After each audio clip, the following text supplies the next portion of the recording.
Armando Manzano. Welcome, my brother. How are you doing?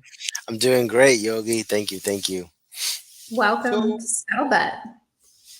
can Thank you you for please? having me. It's an honor. Can you please share with the audience who you are and what you're doing here?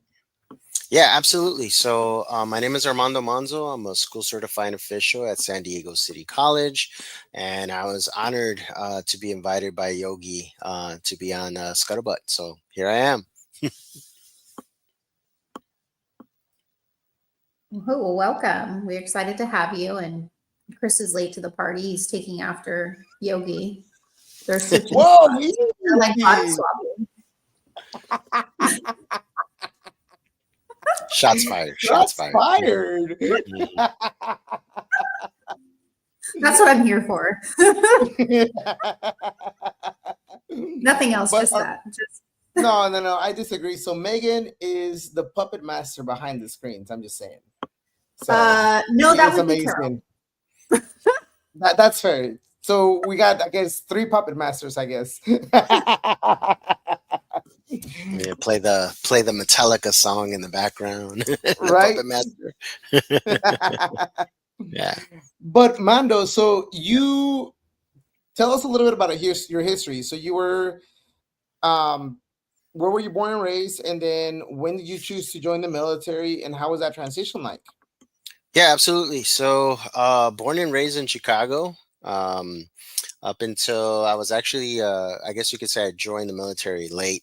I was 24, single parent, working three jobs, trying to support my daughter and myself. And I did actually want to join the Marine Corps right out of high school. I had two cousins that are close in age that joined the Marines, and then I had a third cousin who joined the Army. And I'm the youngest of the four of us, right? And so I grew up as an only child, but they were like my brothers and sisters because I didn't have any of my own, so my cousins were. But my three cousins that I looked up to that were in the military told me, "Hey, you actually have a shot of doing something with your life after high school. Go to college, man, get that college experience. Why don't you try that before you go right into the Marine Corps?" And especially since they had been in for a little bit, they told me it's not everything that you think it might be. So I tried that, right? I went to culinary school. My girlfriend and I at the time got pregnant. So I left the culinary school passion and started working and did that for a long time, to the point where I was working three jobs and trying to support us. And so I hit up one of my cousins again and like, you know what? I tried doing what you told me to do, but I still have that passion. I want to go back and try to get into the military, specifically the Marine Corps. That's always been the branch that I was trying to get into. And so he had a buddy of his who was a recruiter who him and that buddy deployed together. So he wanted to make sure that I was getting taken care of by a good recruiter, solid recruiter. So it worked out. He was recruiting out of the north side of Chicago. Linked up with him, and like I said, I was 24 at the time, but that's when I joined. I was blessed to be stationed in two horrible duty stations. My first one was Hawaii, and then my second duty station was here in sunny San Diego. And I've been here ever since. I exited the Marine Corps in July of 2018. Decided to go to school and work my way through the San Diego Community College District, and it's full circle. Now I'm here as staff, and giving back to the community. So definitely a full circle moment for me.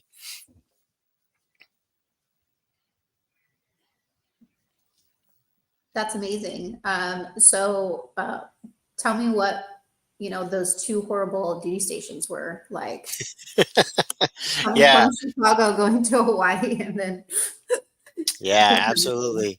So Hawaii, I actually selected West Coast on my preference when I was in the schoolhouse. I finished second in my class, so I got a little bit of a preference as far as duty station. So I selected West Coast, and then here and behold, I get orders to Hawaii, and so I was like, "Wait a second, is this a mistake? I didn't request overseas, you know." I was like, "I'm a single parent, man. How's this gonna work out?" But no, it turns out Hawaii is part of the 50, states in the United States, so it is part of the West Coast. They sent me over there to Hawaii, and I actually loved it. Loved it because I'm an outdoorsy person. My daughter and I are very much a water, beach, outdoors type of person. So we were blessed to get base housing in Hawaii, stationed in Kaneohe Bay, and there's three beautiful beaches just right there on the base alone. Our house was walking distance to the beach, so that's where we went every weekend.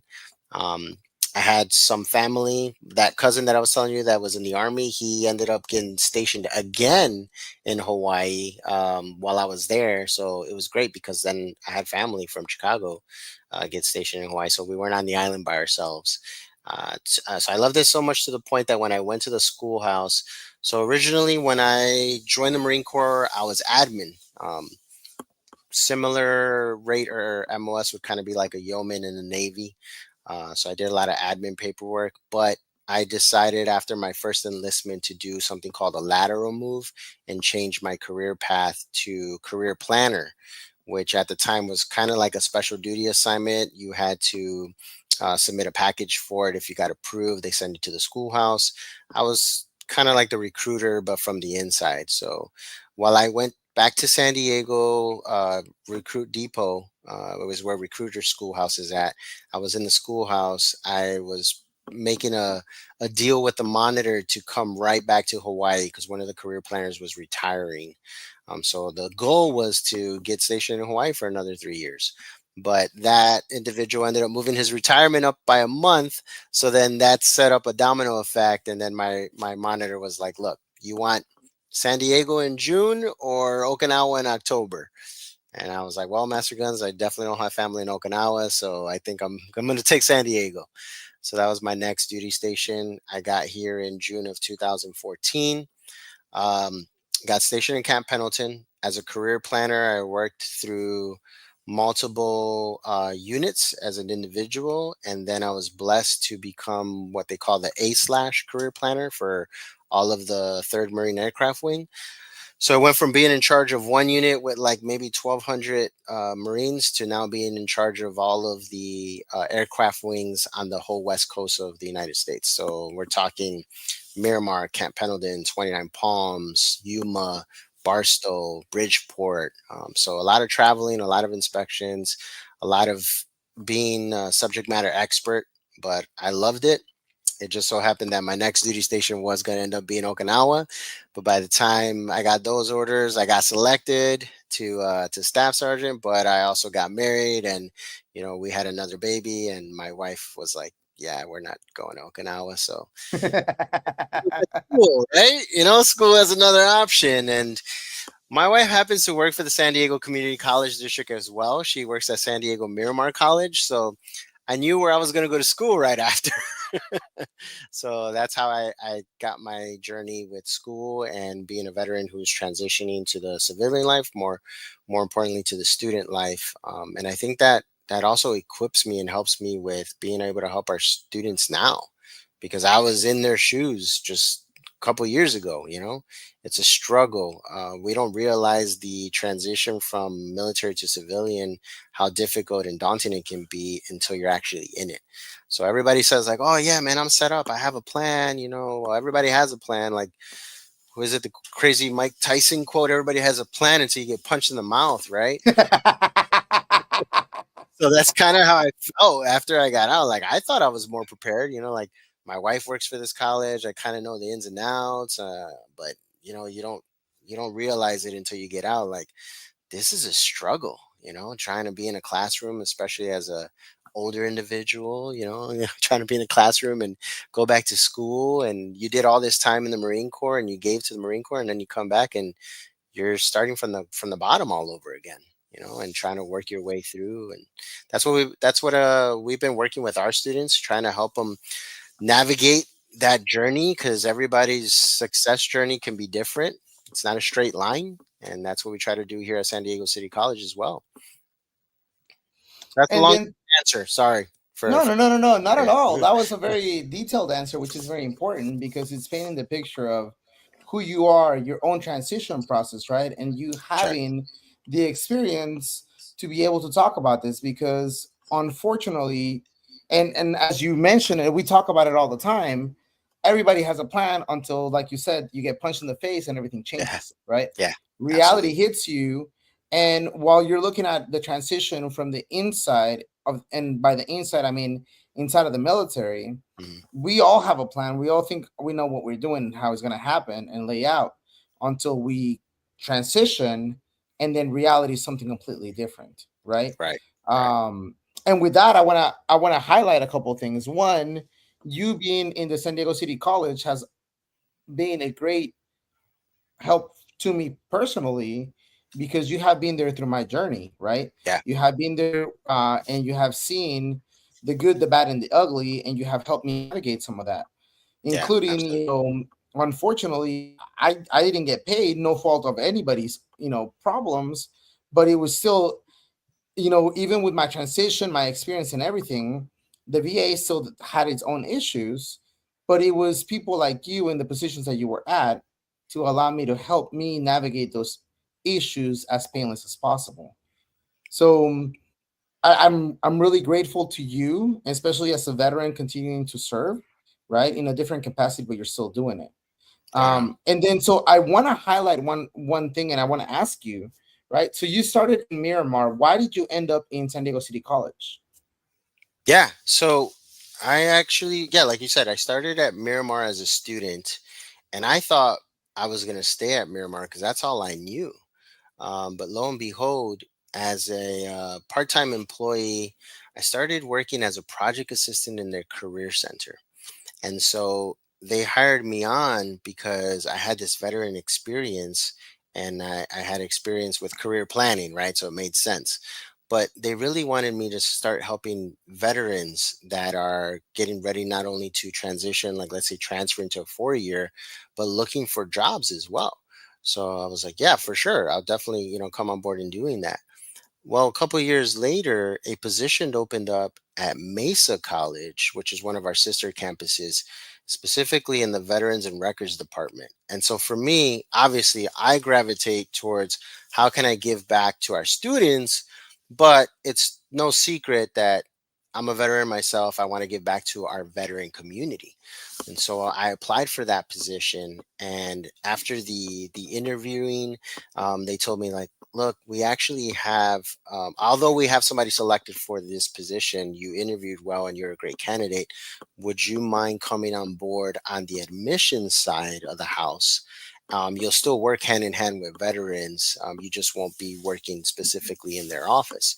And I was like, sure, no problem. Whatever gets me closer to working with my community, right? And so I took that on. And then a couple of years later, after working in the admissions office, there was an email that went out for San Diego City College. They were looking for an acting position to fill a vacancy as their school certifying official. So I was like, this is exactly what I want to do, working not only with the veterans, but being able to be in a role, in a position, in a capacity where I have like my hands on their packages, I have my hands on their certifications, on their VA benefits, and I'm actually making a difference. And so I hadn't even been to City College. This my first time here. I think I came with my wife to a conference or something in one of the MS buildings, which is further away. If you know what San Diego City College landscape looks like, we're a bunch of different buildings in downtown. So it wasn't even near the student services building, right? And so I go to this building and I'm just like, man, this reminds me of downtown Chicago. Like, this is exactly what it's like, that urban jungle feel. So I applied for that acting position. My supervisors at the time were the ones who encouraged me to do so. They thought that I would be a perfect candidate for it. They're like, look, man, this is the whole reason why you even came here to Mesa. We know that you're a veteran. You're always passionate about your community and your brothers and sisters, and you want to get back to them. You need to apply for this position. And so I did. I went in ahead and did it with their support. I was blessed to get the position after acting in the position for a semester, permanently as effective as of March 1st. But technically, I've been a school certified official here at San Diego City College. And the thing about being here, I feel like we kind of set the bar for our district, we kind of set the bar for Mesa and Miramar to follow. The vision that Dora and Carolina have here is something that I'm not trying to knock, obviously, Miramar and Mesa, they're our sister campuses, but I just feel like we're trying to do things for our veterans in ways that make it easy, make it welcoming, make the transition process less daunting for our veterans. And I think that having a veteran who has been through the process, but more importantly, in the same district. I mean, I took classes, even though they're online, through City College. I took classes at all three campuses. I feel like I have that, not just the empathy, but that experience and familiarity with their journey. Like your situation, Yogi. You know, when you came on board, obviously. Gravitated towards you, man, because you have personality. But like when you mentioned earlier that I was able to help you with that transition process, it's my honor, man. It's my pleasure to be able to do that, and that's the reason why I do what I do, and I'm blessed to be in this position. Well, it sounds like you're a great navigator, in many ways because your lived experience and the compassion and empathy that you have, like knowing where they're coming from, and that experience that you had from like being able to like see their packet and like be able to have like really good conversations with them, drawing on your experience within the military, serving kind of in that capacity. So it sounds like you're like right now in the right seat on the bus, Yeah, so to speak, just to kind of really make a big difference for veterans. And also, I mean, their dependents too at the same time, right? yeah, Because they can also utilize that. So I think it's really important that they also are part of the equation uh, when we're having these sort of conversations. So yeah. thank you. Absolutely, absolutely. I'm glad you brought that up, Megan. I recently not only do we help obviously veteran affiliated students, dependents, and spouses as well, but I'm actually going through the process right now of I have two kids now that will be in college. I have one at Texas A&M, and then I have one going to Cal State Fullerton in the fall. And so going through the CalVet tuition fee waiver process, now I know exactly what our veterans are doing with their dependents as well. And I'm like, yeah, actually, let me navigate you through that process because I'm going through that process myself right now with my kids. So yeah, I'm excited for them. I'm very grateful that our service is able to help them pay for some of this school and navigating them. So I took my son to his open house at Cal State Fullerton. I made sure to connect with the school certifying officials over there, make sure I got their information, make sure I got their card. So just trying to set them up for success as well. Were you able to check in or get connected with Mark over there in the VRC as well? Over at Cal State Fullerton? Mhm. No, that's not whose card I have. I have to take a look at who the individual is. He just emailed me and saying that the CalVet fee waiver paperwork came through. So I got to take a look at it. I don't think it was Mark. I think it was another individual. It was a Asian gentleman that I spoke with. Okay, yeah. So I went to Cal State Fullerton, where I Nice. graduated from. So go Titans! Titans. Woo! Yeah, there we go. Yeah, many moons ago though. But my work that I do with the Orange County Veterans and Military Families Collaborative, serving as the vice chair, we have an education liaison. Used to be a working group, Mhm. kind of similar to the San Diego coalition down there. But we work very closely with all the VRCs, so very familiar with kind of a lot of the work that you're doing. So Yeah. what I think would be interesting here is so like within the San Diego City College like network, who has who has a bigger VRC? Like how is the dynamic different between the VRCs? Because I think that's something that can impact a veteran's experience. Oh yeah. So what would you say about kind of your VRC compared to some of the other VRCs? within that, San Diego City College network? Yeah, absolutely. So, as a student at Miramar back in 2018, our VRC was kind of like a broom closet. It was really small. We had a space that was utilized in the admissions and records office. And we had a sofa, I think a table, a microwave, and maybe a computer or two. And so you could just imagine how small this little office really was. It really was like a back office converted into a VRC.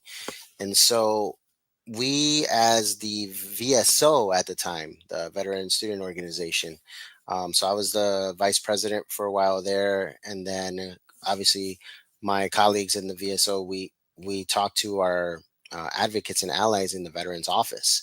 So Armando Gonzalez, who's one of my great buddies right now, the other Armando that works at Miramar, we put a package together. I pitched some ideas, and brought it up to the vice president of student services, Adrian Gonzalez over at Miramar. And I'm happy to say that years later, we know that things take time to get done, right? But and the power and presence of a student's voice is what really got it done over at Miramar. So they recently had a grand opening for their VRC. They moved into the I building. They actually have a space now. I'm talking like offices, a lounge area, a little kitchenette area, kind of like we have here at San Diego City College. And then when I went over to Mesa was blessed with a very large space for their VRC. So they have a really nice space over there. So Jordan does a great job. My boy Jordan over there of taking care of our veterans. So they have a really nice space. And then downstairs, they also share kind of like how we have it set up here, veterans, admissions, and records. We all share one big office. Now, coming here to San Diego City College, we converted this big classroom area into our VSC. We have the kitchenette area. We have printers with scanners, printer scanners, computers, and then we have our counselors housed here. So I feel like out of the three, San Diego City College is kind of like the template for what the VRCs should look like. Miramar kind of mirrored our setup, and then Mesa's is just like a really big space. They were blessed to get a big space. It's actually like two spaces combined into one. But you're right. It absolutely does make a difference, because I get students that will take classes here and take classes at Mesa, and they'll tell me like, "Hey, while I was at Mesa, I stopped by their VRC. Like, I didn't realize that place was so big." I'm like, "Yeah, it is. It's a big space. And it's for you. It's part of your veteran community. So you should definitely stop by there." And like, "Yeah, that place is so big, but they don't have you guys over there." So they come, it's like we come over here, and like I get to talk to you, Mondo. We got Nick, we got the counselors and everything over here. So yeah, even though the space is great, it definitely makes difference in veteran or prospective veterans view when they go to a college. Like, does this feel like somewhere that I would be hanging out? Does this feel like somewhere I would come to for resources? Does this feel like somewhere that I would come to when I need help with anything? So we try to do that across all three campuses. And we're kind of all on par now. Because like I said, Miramar has been blessed with a space now. I'm happy for those guys over there, just like I am for our folks over at Mesa. But we're repping City College here. So like I said, we want to make sure that we set the bar for everybody. Yeah. So do you all do like joint events together and utilize the larger space since they have that, so that way you can bring kind of all the different VRCs together so that they can all kind of intermingle and meet? Or Yeah, that's a great question, Megan. We haven't done that yet, right? But now that all three of us have a larger space, that's something that we can definitely look into. I will say, this may be something Yogi wants to talk about. No, go ahead, bring it out. Let's do it. We're all doing a collaboration, for our golfers out there. We're going to be doing a golf tournament event. So that's going to be a collaboration for all three campuses. There's going to be some major bragging rights going on, just saying. I'm not a golfer, maybe do a softball game and you got me, but, I'll take some swings at it. But yeah, Yogi's been super instrumental in that. Very excited about that. So that'll be coming up in the month of November. That'll be our first collaboration event.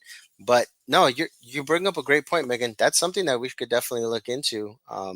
So we can utilize. I mean, we're all one big family at the end of the day, right? Mhm. Each campus has their own unique culture. But yeah, that's something that we could definitely look into. But I think this first golf event that we're having in November is going to be a taste of many things to come, hopefully in the future. Well, that's awesome. And I'm happy to also support the golf tournament in a few capacities. And I picked up golf at the beginning of the year. So we'll see Nice. if I can actually like play well. But, golf is a very frustrating sport. Yeah, I could share in that sentiment. And with that, let's bring Chris from the cold to come and say hi and play in. Oh, your mic's not working or you're muted. That was a test. You guys all passed. Yes.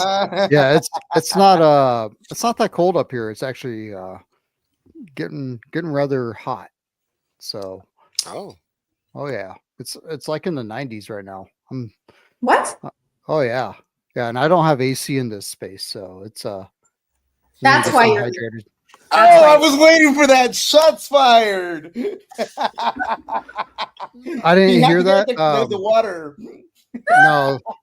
No, so I'm remodeling 2 homes right now, and I'm dealing with city inspectors, and I'm also a full-time college student, run a farm. I'm a little late sometimes, so you got a lot on your plate, brother. yeah. Yeah, to say the least. Yeah, no, So- this month is just really stressful. So, Chris, quick recap. Mando just did his intro, talked about everything that he's been doing, talked about Yeah. how he's working around the district and the things that are going on and how we're collaborating and we're bringing up the golf event so that we can raise some funds for scholarships to November 7th for everybody that's out there listening. November 7th here in San Diego, we're going to be having and hosting a golf event. Mill to Vet in collaboration with the San Diego School District is going to be the first inaugural golf tournament that is going to be raising funds for college students, veteran college students across the district. So we're super excited to make this happen. Yeah, that sounds like it's going to be a pretty awesome event. And being an officer at a, am I echoing? Do you guys You hear are? me Yeah, echoing? a little bit. I think I just heard a little bit of echo on my end too. Okay. Yeah. So being at a VRC, man, that's how long have you been there? I'm new to this VRC, Chris. Official capacity, August of last year, so fall semester of last year to this VRC. Nice. But I mean, Nice, I've been man. a student since 2018 and been to. This is now my 3rd VRC. I bounced from Miramar to Mesa to San Diego City College, so I hit everything up except continuing ed. I guess maybe that'll be in the future. I guess I don't know. You know What is it? What is your most like favorite part about being in the VRC? And the reason why is because I've seen a VRC go from like ground zero to like really starting to kick butt. And I just would love to hear like your perspective. The VRCs are super important. Yeah, Super absolutely. important. So I was telling Megan and Yogi that when I was a student at San Diego Miramar College, our VRC was essentially like a broom closet, man.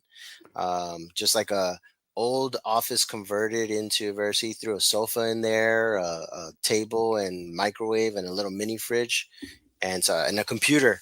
We didn't even have a printer. We had to come Wow. out of that office, walk over to the other side of admissions to get the stuff that we printed, and to see where they have come as a veterans office and a VRC along the years. They have their own space that they just had a grand opening for earlier this year. So it was nice to see that, because I feel like, oh man, I was a student when we pitched that to the vice president of student services, and it's nice that obviously things take time. It took a couple of years, but they have it now, right? So the veterans that are going to San Diego Miramar College get to have that. Mesa has a really big space when I was there. So going obviously from a broom closet to that huge space was a little bit like, no way, this is what can happen. This is a possibility, you know?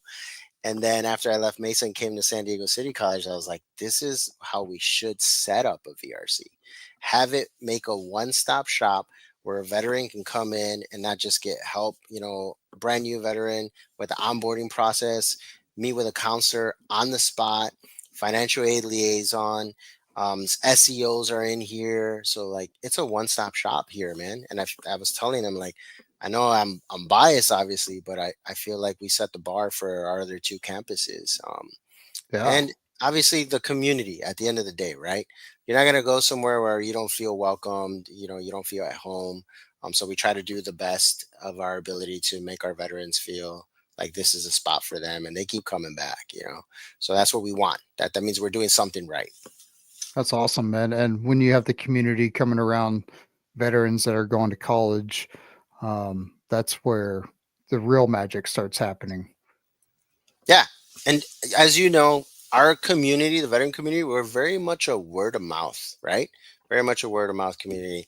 And so our veterans that come here start spreading the word to their other veterans in their classrooms like, hey, did you know that the veterans office is doing a CalTEP workshop, for your VA healthcare?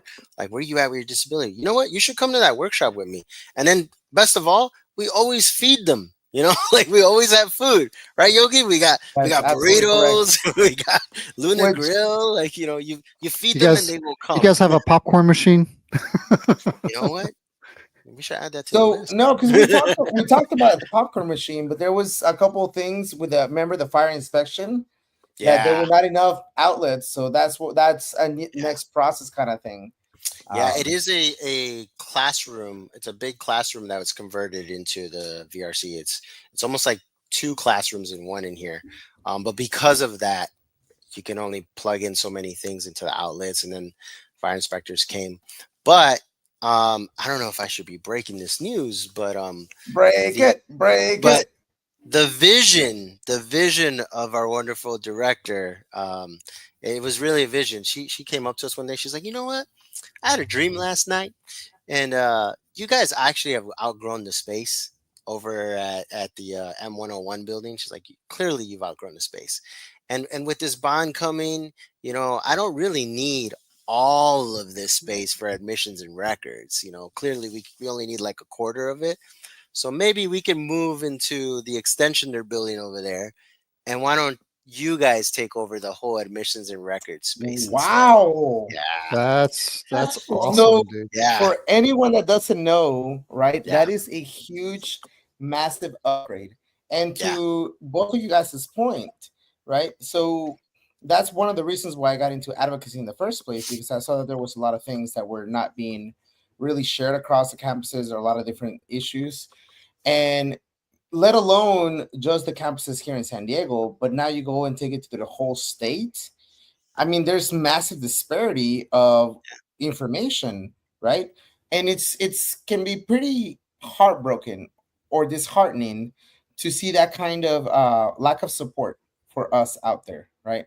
And then you know to know that San Diego City College is a big staple on what and how the community centers, veteran resource centers should be.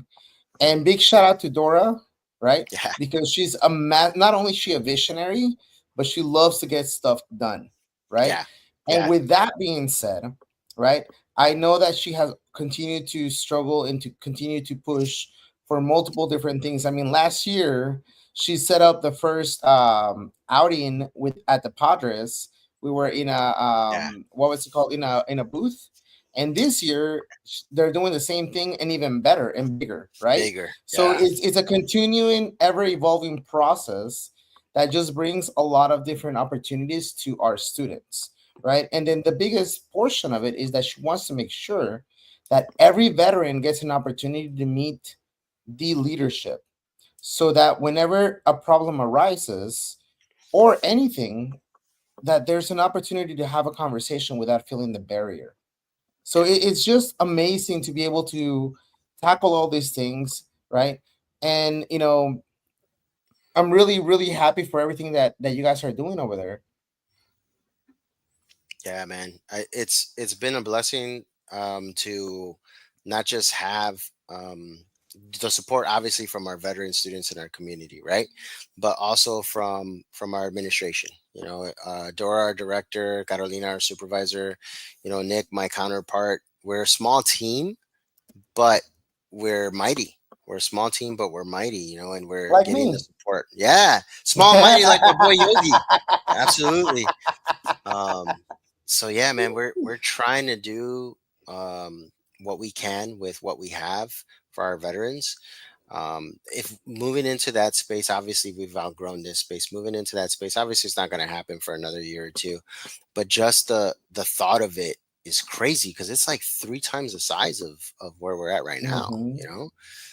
Nick's already drawing like sketches and schematics, like I'm thinking of like doing a lounge area with a pool table slash foosball slash ping pong, and having the smart boards and everything. Like I was just like, man, we're gonna get an office. That's just great. I'm just glad to get my own office, like that'd be awesome. But Yeah. you have conversations with students, and you want to have it in a private setting. So, having offices like that, and not just for us as school certified officials, but the counselors, which is the most important thing when they're sitting down with those VA counselors, because everybody has different things going on in life, And next thing you know, you're going from talking about classes to going to talking about real life obstacles and how these things are affecting you. Like we have veterans that are going through food insecurity and housing insecurity and stuff of that nature, and through situations that they don't want to come out and talk to you about it, obviously in a public setting. This is what we have a private office for. But things like that come up because we all deal with different things, and so we need to be able to address those things privately and at the same time address them accordingly and meet every student, especially our veteran students, of where they're at. you know so I think that's something that we try to do here as best as possible. Yeah. With the VRCs, like how many what do you call them? Student aides do you guys have that help you out with uh, all your stuff? yeah, we have on a semester, spring and fall, the bigger semesters, we carry about 15 work studies. Wow, Yeah, 15. 15 work studies. And then that they rotate not only here in the VSC, but also upstairs in the admissions records and veterans office, because we do have them staff the front counter as well. We cross train them too, because sometimes, students come in, and it's not just like, hey, I'm a veteran. It's more like, I'm a brand new student. What's the onboarding process? Or, hey, I'm just trying to get my student ID, like stuff like that. But obviously, we train them in everything and all VA benefit related things. But down here in the center is where our bread and butter is, because this is where our community meets. Our work studies are veterans and dependents themselves. And so they're welcoming, they help support all the events. We do the outreach, the tabling, the everyday things. But yeah, 15 is what we carry throughout the fall and spring semester. Right now in the summer, we're like at 8 right now, Chris, because obviously it's not such a busy time during the summer period, but we're here, Yeah. man. That's quite a few work studies, and that you're able to help veterans even more, find that extra, you know, I'm going to assume they're paid work studies. Yes. Correct. Find that extra cash to help them get through college um, while they're potentially trying to, better themselves. So that's pretty cool, man. And one thing I want to add to that, Chris, since you brought it up, is that it's not only about the money, right? But it's also giving them and training them on different skills. That is something beautiful that I do enjoy about this particular program, right? I mean, they're not just sitting there with, learning about chapter 31, 32, and 33, and then just talking about it, right? Or 35. What they're doing also is they're managing different programs, they're managing different expectations. They get different side projects, whatever they really want to work on. The opportunity is there for them to develop it, right? Like one of the projects that Armando was talking about was about the Canvas project, right? Because at San Diego City, there is this rule that you don't want to overload or overtask when it comes to emails. Yeah. So, well, then how do you reach the veteran if you're not sending multiple emails? Well, it was through the Canvas portal, right? Yep. One of the work studies took it over, did it, and he's running it, and he's doing an amazing job at it. And this is all through the process, right? So it's giving them also hands-on experience aside just from something to just sit there and collect a paycheck, which is beautiful. As a student, I get these Canvas updates from the VRC, and I prefer being updated that way versus email because I honestly, I'll just delete the email because I just don't have time unless it's something that I told Michael, that's my VRC. I told him I'd be a part of, and then obviously I pay attention to it. But No, but you're through the right. but through the You're right. Canvas, I could also see the calendar. I could see the events that are going to happen. Exactly. Like, hey, I'm going to have this organization come in and do an art project with veterans. Like, okay, cool, sign me up for that. You know, um, Yeah. those are that's a pretty cool opportunity to really get that brotherhood, sisterhood that we're used to building inside the military at your VRC. So Yeah, it's been a great tool. And like Yogi said, and how you mentioned, Chris, to get out to our community, to do the outreach portion, but more importantly, I think professional development for Kendall, our work study, who's running it. I mean, the guy is a rock star. Shameless plug. He's a published author as well, Yes. right? He's got 2 books out, working on his third. He's an English major. 4 books, yeah. He's working on his fourth. Okay, and he also happens to run our canvas. But yeah, I mean, it's a great opportunity for our work studies because they not only have that non-taxable pay, which is good 'cause some of them like to live off the grid, so I ain't mad at them, but at the same time they get the professional development and those skills to make themselves marketable, when they get out there in the civilian sector, so they can add that to their resume as well.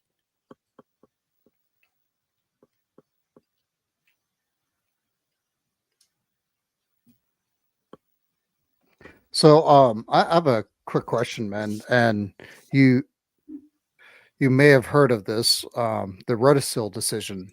Have you heard about that? Yes, we are actively getting those new certificate of eligibilities for Montgomery GI Bill. When did you start seeing them come in?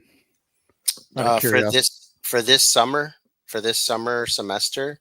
Those folks that were approved for it and already got the certificate of eligibility in the mail or even emailed to them, we started seeing them come in for the summer registrants and for the fall as well.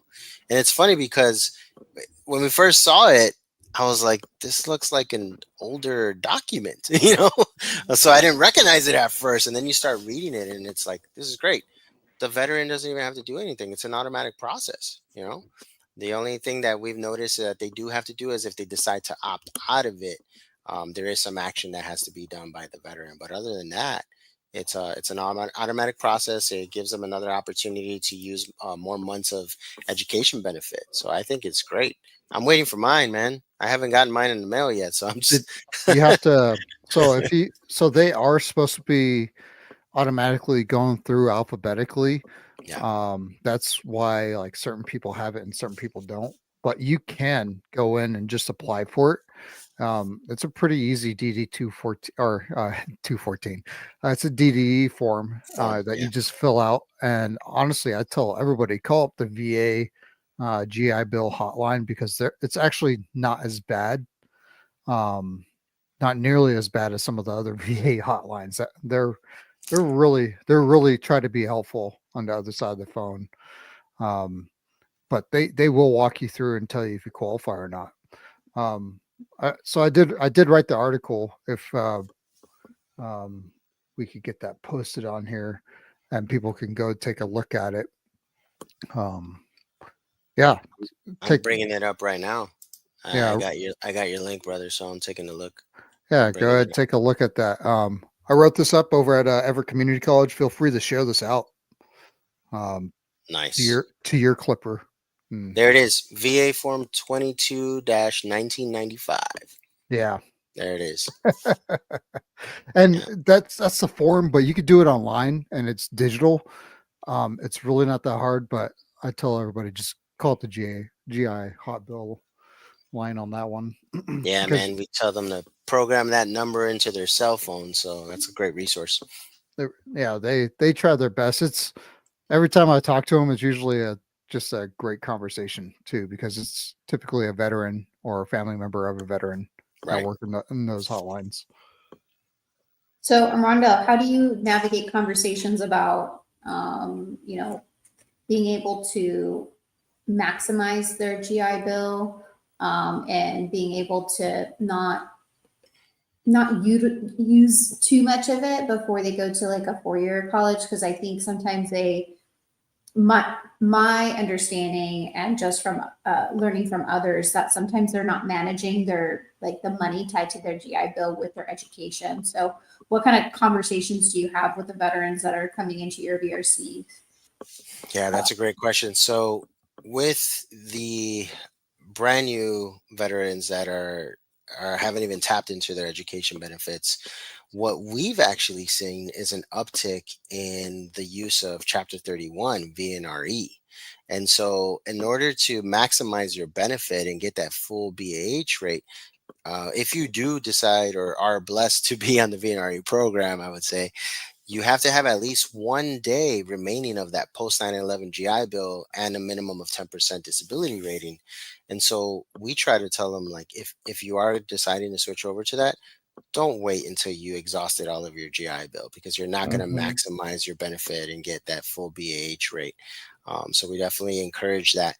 But what we've also seen is that even when they're getting out of the service, the VA themselves are pushing VNRE to be utilized first before they even tap into their GI Bill, which is something that if I would have known as a student back then, I mean, I think I have 22 months left of my GI Bill. So, I mean, obviously I used a couple of semesters before I was able to be approved for and transfer over to VNRE. So if I would have known that, I would have been trying to apply for VNRE right off the bat. And so when our students come in, every student situation is different. We try to meet them where they're at, right? Some of them are open to it, like, yeah, I'm trying to just use this for my education, get a associate's here, or not even an associate's, just transfer on to the 4-year. And then when I get to the 4-year, I'm going to switch over to VNRE. So we try to look at what their situation is, and based off of that, whether it's an education goal, a career goal, or both, then we try to recommend or advise accordingly. But you're right, because if we only utilize the 36 months of our GI Bill, for most 4-year bachelor's degrees, that's not going to be enough. 36 months is not going to be enough. There's different ways to attack your school load, your class load. You can take some short-term classes, and Vice is loading up and taking 5 classes a semester. You can take some short-term classes if you can handle an 8-week course versus a 16-week course, to be able to maximize. And the VA looks at that as a little bit different. We call it a faster rate of pursuit, right? And so a traditional student might take 4 3-unit classes throughout a 16-week semester to make them a full-time student and get paid consistently throughout the semester. Well, sorry about that. I'm not moving enough. My monitor went off here. But a faster rate of pursuit can be a student taking, let's say they take 2 classes that are 16 weeks, and then they take one 8-week course the first half of the semester, and then one 8-week course the second half of the semester. Well, the VA looks at that as double the amount of units. So that 3-unit 8-week course is actually looked at as 6 units. So this student can consistently take 3 courses throughout the whole semester, and still be at a full-time rate. So we look at that. We also look at other benefits. Now with the Rudisil versus McDonough, we look at the Montgomery GI Bill as well. It's like, hey, I don't have any post 9/11 left. Chapter 31 is not an option to me. Well, guess what? Did you serve, during this time period? Yes, you did. Did you buy into it? Boom. So then, like you said, Chris, looking into Montgomery GI Bill and getting some months that way. And so we're seeing more and more savvy veterans taking advantage of that. You're going to see a uptick even Oh, yeah. more with this Rotosil decision Yeah. because those people that thought they lost it now have it. Yeah, And it's awesome. people Yeah, that gave away their 9/11 GI Bill to their kids now all of right. a sudden get 12 months, which pretty much gives them a full reign of entire like they could go get a master's, if it's part of that VRNE. Like Right. that's so awesome. Yeah, yeah, It's really a absolutely. powerful um, decision that the Supreme Court made for us. And do you guys think that 12 months was really enough? I mean, I paid you and I Yeah, and Yogi paid $1,200. $1,200 and in today's money, it's not $1,200 in yesterday's money. Like an interest-free loan was given to the government and they were just going to take that away and just, yeah, oh, we're going to give you the 9/11. Don't worry about the money that you paid. I don't expect a lot of our veterans. Every situation is different, but I don't expect a lot of them to opt for that money back. I'd rather have the months of education benefit any day. There's just more value to it. And like you Right. said, we're gonna have more veterans going for master's degrees and PhDs. And we're gonna be joining the doctorate club. I'm Whoop, thinking about. whoop. Yeah, I told my wife. I promised her at least 2 years before I even start looking at a grad school. They need a break just as much as I do. So I got 1 year separated from school for my bachelor's. I'm taking one more year to settle into my position here and try to do my best, and then maybe I'll start looking at a grad school. But like you said, So Chris, it's there. It's an option now. So what I heard you said is that here in a year we're gonna hold you accountable. We're gonna bring you back in and say, "Hey, what school are you gonna go do your PhD at, and what was the process to get there?" That's what I heard you say. I don't know. Did anybody else hear the same thing? Is that how we're interpreting it? Yep, that's it. And now it's recorded. Everyone in the world is seeing this. It was definitely said on the air. Oh man, so now you can't shy away from it. Yeah, Exactly. that's the plan, Yogi. See, That's the plan, even the Yogi. Medal of Honor heard it, and they're agreeing in agreement. That's what they heard. So now it's Accountability. not just the Mill to Bed podcast. It's multiple podcasts, multiple veterans out there holding you accountable, my friend. I got a whole community. Yeah. Yep. And we're not shy about roasting each other. So Well, I I am curious. How many chapter 35s have you ran across? I don't have a specific number, Chris. I'll tell you this. We average about 800 veteran and veteran affiliated students per semester. Out of those, how many are 35? Not a lot. Definitely not a lot. Obviously, our bread and butter is 33. I think 31 is starting to become a bigger number, just because here in the San Diego area, we have a very big veteran military presence footprint. But 35s, it's a little chunk of that 800 number. But I'm trying to get to the what do we call it? I'm sorry, the 100 club. Trying to get to the 100% permanent and totally disabled. I'm at 70 myself. But I have 5 kids, so definitely trying to get that so they can You use sound 35. like the guy off of Total Recall. I got 5 kids to feed. Yes, man. I got 5 kids, 2 in college right now. I was just talking about that earlier. These kids are expensive. Yeah, man, they are. So for everybody that chapter 31 is VRNE, which is veteran readiness and employment. Chapter 35, what I was asking about is dependents education assistance. What's really cool about that is a lot of people don't know that when they're 100% PNT, they qualify their their spouses and their dependents. So that's something that you guys should be picking up the VA hotline and looking at, because your kids right now can be going to college for free. Yeah, college is not cheap. If you're Yeah. 100% PNT, you need to be looking into that. And And then yeah, also bringing awareness to the chapter 31, right? What is chapter 31? Veterans readiness and employment.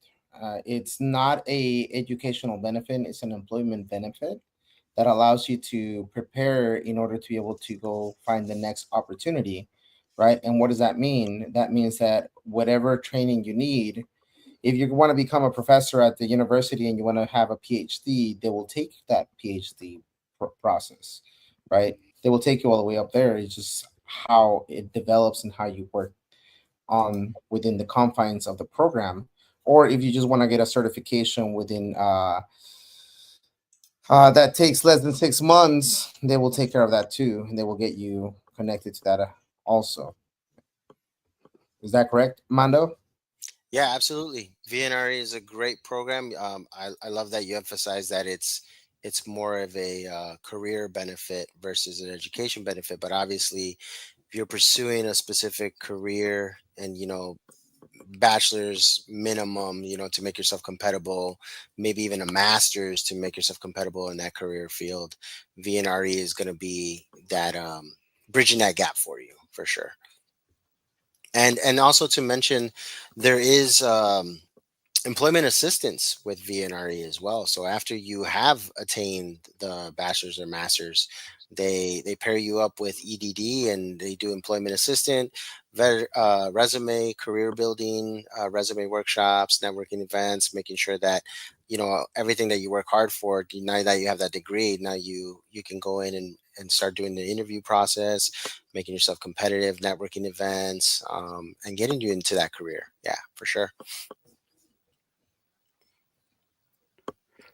So, as a VRC um, official, you officiate the credits, correct? You pretty much say yes, this is within their field and all that. What is the biggest lesson that college students can learn from you to make themselves even more successful going into college? I would say trying to be proactive versus reactive. Um, the best way to do that is I always tell my veterans, closed mouths don't get fed. If you don't know, you have to ask. We try to do a great job of starting to prepare them from the very beginning, from the starting line, right? And doing these orientation sessions to let them know these are the benefits available to you. This is how you can use them. But what I see that can be a downfall is that they come in and they start taking classes on their own without even talking to a VA counselor, without even talking to us as school certifying officials, and then that sets them up, unfortunately, to a point where like, it's great that you enrolled in all these classes, but unfortunately the VA is not going to approve these classes because you want to take underwater basket weaving, but you're a business admin major. It doesn't fall under your ed plan, brother. I'm sorry. So the VA deems it not benefit payable. So I think that would be my biggest advice is reach out to your VRCs, reach out to your school certified officials, talk to the work studies, your fellow veterans, and get in there and get plugged in. Because communicate, absolutely, because you don't know what you don't know. And there are some VRCs that do a great job of getting that information out to them, and some of them where they just haven't been around campus. Maybe they're taking classes online and are not really plugged into their college culture, but more specifically their VA college culture. So that would be my biggest advice. Get out there and get that information because it'll set you up for success versus you trying to navigate it on your own because you're not alone. And that's what they need to know. Love it, love it. And with that, my family, we're about to start wrapping it up. Is there any last words of wisdom that you want to share with us, Mando? Besides the fact that we're going to Um, bring you back in a couple months and also in a year to hold you accountable to your actions, to make sure that Man, you're on the right path and on the right track. yeah, it's recorded. I got to hold up to my end of the bargain. I'm sure my wife is going to be very proud.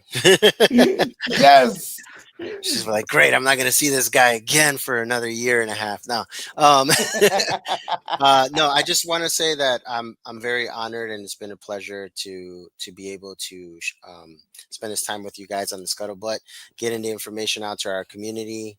This when I say that this is my dream job, this absolutely is my dream job. This is what I was working towards when I got out of the Marine Corps. Listening right now, thank you for subscribing. We are 3 away from hitting our 500 mark. So please, if you Yo. have not hit that subscribe button, please do. It will help us reach more veterans and connect with more people like Armando. And Well, to everybody that's in the background helping out with Megan and her awesome organization, thank you. We appreciate everything you guys do. And Megan, we do appreciate you very much. I appreciate what you guys are doing. I'm just here to help support and get out the word. and to clarify, we're 3 away from the 500 on the YouTube channel, right? But the other platforms, we got 20,000, we got a couple thousand here. They're sprinkled everywhere. Mm, But yes, we do want yes. to get the YouTube channel more engagement. So if you're listening in other platforms, please also subscribe onto the Miltivet channel because it helps us spread the word even further and stronger. Bye, All right, everyone. everybody, take charge of your transition. Love it. Take care, everyone.